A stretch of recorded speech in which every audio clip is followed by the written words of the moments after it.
mettre tes plugins sur ta piste même ou sur un bus à part, donc en série ou en parallèle, t'es pas trop sûr? Bon, on t'explique tout ça aujourd'hui.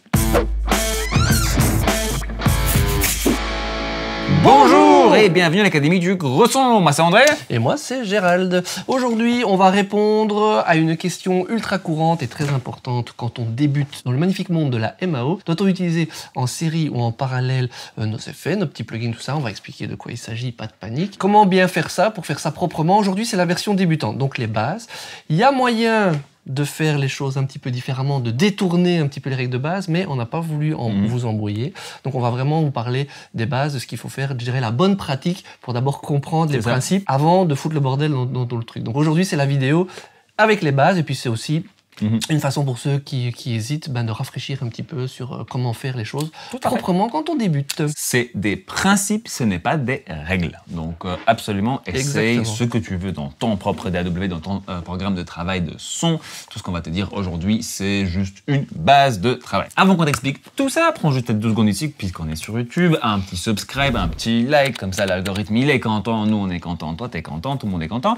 Et surtout, va sur notre site qui est donc www.academiegrosson.com /bonus. Là-dessus, tu peux inscrire ton adresse email et recevoir un truc assez cool qui peut te aider avec, pas avec la vidéo aujourd'hui parce qu'on va pas faire du son particulièrement, mais on va utiliser des plugins. Et qui dit plugin dit des plugins gratuits dont on a une liste pour toi. Et quand tu vas t'inscrire avec ton adresse email sur notre site, tu vas recevoir tout de suite quelques petits emails y inclus. Donc celui avec la liste des plugins gratuits, ça ressemble à ceci et tu vas pouvoir intégrer ça dans ton DAW et avoir plus d'options, plus de couleurs, plus de choses un peu cool à utiliser. Allez, c'est parti maintenant tout de suite vers la vidéo d'aujourd'hui. N'attendons plus. Gérald, ça veut dire quoi mettre ces effets, mettre ces plugins en série et quand est-ce qu'on le fait? Alors, en série, c'est très simple, c'est la plus facile des deux entre. Moi j'aime bien Breaking Bad, ouais. Ouais, c'est une cool série aussi, donc voilà. En série, c'est pas compliqué, c'est que les éléments viennent d'office les uns après les autres. Donc vous allez avoir forcément votre piste que vous avez enregistrée, votre source audio, et il va passer derrière les éléments les uns après les autres. Donc c'est-à-dire que si vous mettez un premier EQ, je vais prendre comme exemple, une compression, ça va d'abord passer par l'EQ, il va avoir tout le traitement, et puis seulement il passera dans la compression. Si vous inversez les deux plugins, ça change l'ordre, il va passer d'abord dans la compression et puis sur l'EQ. Donc c'est vraiment une petite ligne, c'est un petit train qui se suit jusqu'à aller à la sortie de votre mix. Donc jusque-là, très simple. Par exemple, ici, nous avons donc l'emplacement des inserts. La plupart du temps, ça s'appelle donc des inserts ou effets. Ça dépend des DAW. Ici, dans Pro Tools, ça s'appelle des inserts. On a donc des emplacements l'un après l'autre. Ici, j'en ai 5 par exemple. J'ai déjà un petit plugin ici qui n'est pas encore actif. C'est pour te montrer que c'est en effet donc sur toute la piste qu'on va écouter. J'écoute juste en solo cette piste-ci, voix série. Ça sonne comme ceci. Je n'aspire ni à victoire, ni à gloire. Et si je mets un effet en série, ici c'est un tout petit ampli guitare pour quand tu entends vraiment bien ce qu'on fait, ça sonne comme ça. La conquête du monde ne mène qu'au désespoir. Donc tout le son a été complètement changé. On peut remettre un deuxième effet, une EQ par exemple, hop, on va pousser fort, comme ça tu entends bien ce que je fais. Mais depuis que je t'ai vu... Ah, là, c'est bien ressorti. Ups. Et on peut donc, comme Gérald disait, intervertir les effets, ça ne sonnera pas pareil. Ups.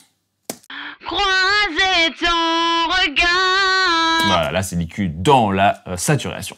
Donc ça, c'est en série. Dans quel cas utiliserait-on nos effets plutôt en série? Ça va déjà être tout ce qui est la couleur, comme vous avez vu ici par exemple des EQ, des choses qui vont changer les fréquences, tout ce qui va être aussi un petit peu saturation, comme on a utilisé ici. Création d'harmonique, ouais. C'est ça, création d'harmonique, exactement. Tout ce qui est dynamique, donc c'est compression, gestion de la dynamique, tout ce qui est aussi un petit peu gate, tout ce qui permet de nettoyer un son, tout ce qu'on va vouloir faire vraiment directement sur le son de façon intégrale, tout ce qui va être aussi modulation, donc les chorus, les flangers, les phasers, tout ce genre de choses, ça va être là-dessus. Et tout ce qui va être correction classique, autotune, Melodyne, tout ce qu'on... Donc c'est-à-dire que hauteur de note, par exemple. Voilà, c'est ça, la correction du tuning d'un chant, par exemple. Donc tout ce qu'on veut vraiment qu'il soit intégralement sur la source et que la source soit traitée à 100% avec cet effet. Tous les effets dont j'ai parlé, si vous ne savez pas De quoi il s'agit? À chaque fois, on a une vidéo dans la description en lien. Donc, vous pouvez voir c'est quoi un EQ, c'est quoi un compresseur, c'est quoi une modulation, tout ça est dans la description. En parallèle de ça, nous avons aussi les traitements en parallèle. Eh bien oui, parce que là, c'était facile. On était en série, on était dans notre petit train. En parallèle, ça veut dire quoi? Ça veut dire qu'on va prendre notre signal et on va l'envoyer dans ce qu'on appelle un autre bus. C'est un autre chemin sonore qui va suivre notre... C'est un deuxième train, si vous voulez, qui va suivre notre premier train. C'est lesquels, du coup? C'est pas faux. Oui. C'est un bus-train. Ok, c'est un TGV donc. Soyez un petit peu créatifs, vous êtes des artistes, essayez d'imaginer un petit peu les choses. Je peux pas tout faire pour vous non plus. Hein. Donc en gros, on a un autre chemin sonore qui va suivre en parallèle notre premier et les deux vont se rejoindre dans notre mix à la sortie.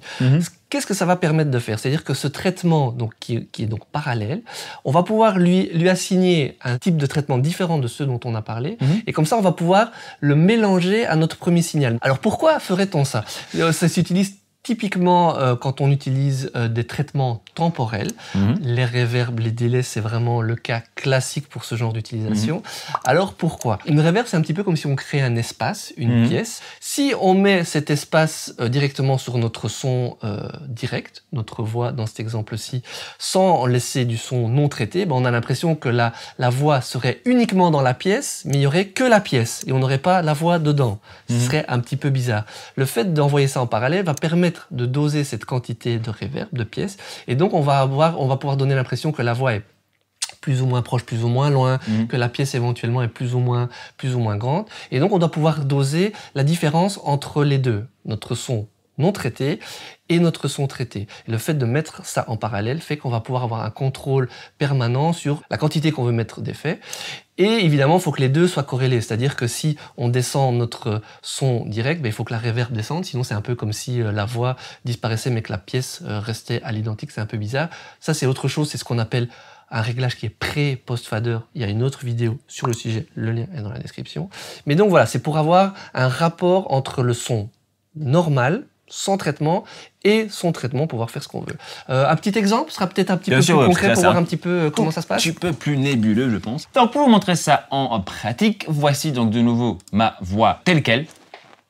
Nous avons donc la voix série qu'on a écoutée tout à l'heure. La voix parallèle, c'est exactement la même chose. D'ailleurs, je vais vous montrer si on les écoute en solo, la voix série. Je n'aspire ni à victoire, ni à gloire. Voix parallèle. La conquête du monde mène. Voilà, là, exactement la même chose. Sur cette voix parallèle, je vais ajouter donc une autre copie de mon signal. Ici, ça s'appelle le bus parallèle. Donc, dans les scènes, dans les envois. Ce que ça fait, c'est donc une copie de mon signal. Ici, j'ai mon petit fader qui vient avec. J'envoie 0, donc c'est une copie à l'identique de mon signal de base. Ce bus parallèle est récupéré quelque part. Forcément, sinon il va nulle part, on l'entend pas du tout. Il est récupéré sur une autre piste, que j'ai appelée reverb parallèle. Et sur cette piste, j'ai un plugin de reverb. Lui, par contre, il est en série. Donc, autant la reverb est en parallèle par rapport à sa source, autant ce plugin-là est en série dans ma piste des reverbs. Ça, c'est important à comprendre, je pense. Et maintenant, si je enlève le mute donc, de cette reverb parallèle, je réécoute. Voilà, j'ai ma reverb maintenant présente dans la piste. Je peux maintenant, hop, je me remets ici au début, je peux maintenant changer le volume juste de cette piste de reverb. Je n'aspire ni à victoire, ni à gloire. La conquête. On entend bien que ma reverb est complètement indépendante de ma voix normale. Ceci dit, et ça c'est super important aussi pour tout ce qui est parallèle. Ici à gauche c'est mon niveau de envoi, combien j'envoie dans mon bus parallèle. Ici c'est le volume de la reverb en elle-même. Si je change le niveau d'envoi, du monde ne mène qu'au désespoir. Ça change le niveau du signal qui rentre dans la reverb. Donc si je coupe, il n'y a plus de reverb, forcément. Et de l'autre côté, j'ai aussi le contrôle juste sur le volume de la reverb en elle-même. Mais depuis que je t'ai vu croiser ton regard, Ce qui veut dire que le niveau de la reverb va suivre les changements, tous les changements sur ma piste originelle. mais que j'ai aussi un contrôle séparé sur cette reverb. Donc c'est quelque chose qui est assez puissant. Et dernier petit exemple ici, juste pour qu'on se comprenne bien, tout ce que je vais faire comme traitement sur ma piste originelle sera aussi transcrit dans ce qui est envoyé vers la reverb. Donc ici, par exemple, si je remets cette petite saturation qu'on avait tout à l'heure, cette saturation sera aussi envoyée dans ma reverb. Je converse avec les astres chaque soir. Voilà, là, c'est juste la voix saturée dans la reverb en entier. Et tout simplement, même si tu mutes la voix, bah, la reverb va se muter aussi. Parce qu'il n'y a plus rien qui va partir dans ce bus parallèle. Mais on va attendre juste la toute fin de la reverb quand même. La conquête. Voilà. Ça, c'est le principe pré et post, mais en général, c'est vrai que quand on met les effets en parallèle, on est toujours en post-fader. De nouveau, la vidéo est dans la description pour comprendre de quoi on parle. Tout ça, évidemment, c'est connecté l'un à l'autre pour permettre de différents workflows, différents routings, donc différentes façons d'envoyer le son. Le routing est un concept que moi je trouve absolument primordial dans le son.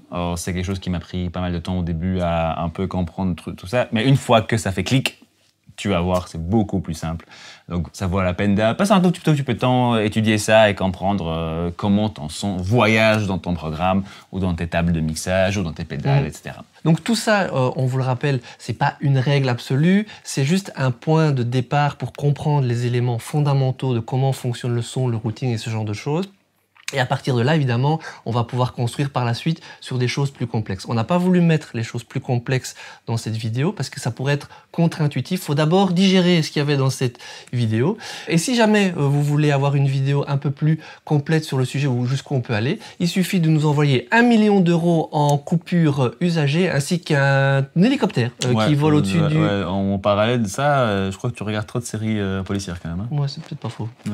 Bon, vous savez ce qu'il vous reste à faire en attendant. Vous entraînez sur les trucs en série parallèle, bien comprendre qui est quoi. Et tout ça va vous mener à faire de la musique. Boum.